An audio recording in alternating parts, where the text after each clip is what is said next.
Ndewo, aha m Onyekachi. Anọ m na intermediate class. Taa, amajiri na teacher shi ofakwo.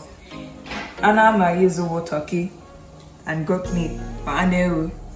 Onions amacha ya, tomato paste, azụ ọzọ, crayfish, and nchụanwụ. Akpụ amaji ya shi ya bụ concentrate.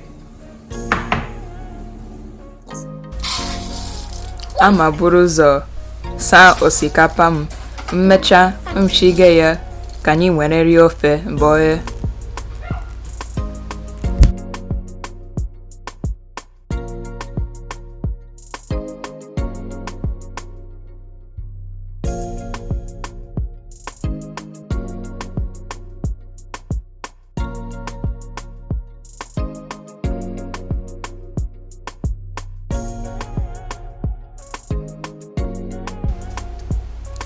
ị ga-wega mmanụ n'ite, bọrọ ọkụ gị wega ayọ, ihe anyị na-akpọ onions n'obodo oyibo.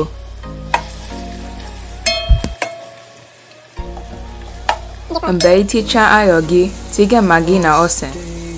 Mgbe ayọ gị ghere, tinye ya tomato sauce.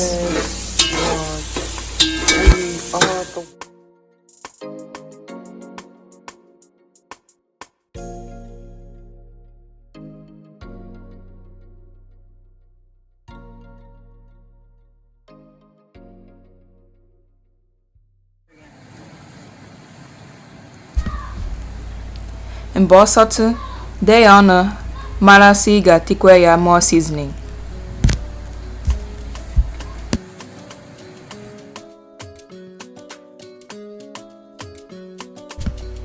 Mgbe ọ sọrọ ọfụma, tinye ya azụ ịkpọ, hapụ ya ka ya sọọ.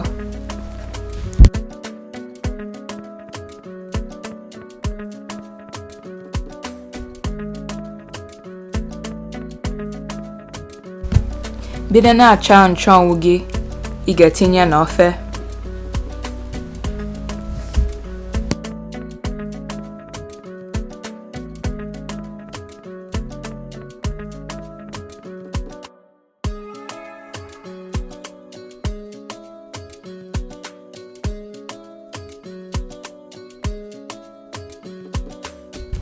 Osikapa aghela, banye ya ọkụ.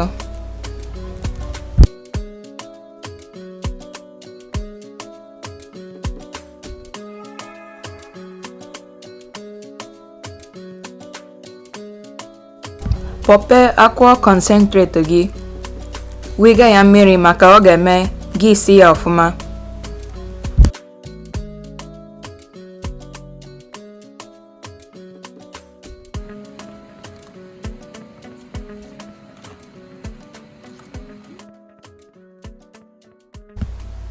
Tinye ya crayfish, tọnụọ ya ọfụma, hapụ ya ka ya sọọ.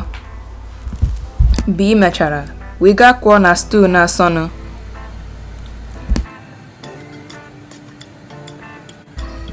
Wichaa nchụanwụ gị.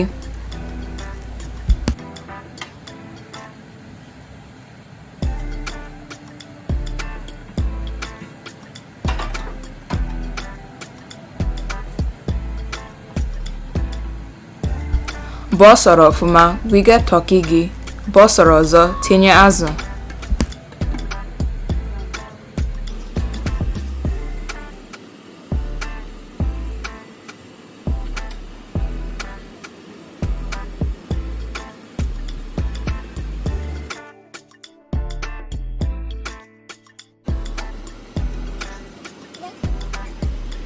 Anyị amechana, ọ sọọla o.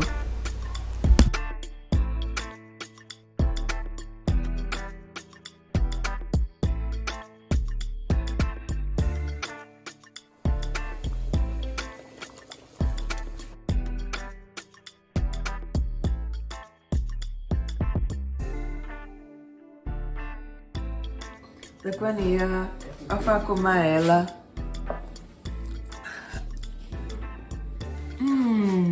Ọ ga-ejubu ụtọ. Ngwa, ka emechaa nọ.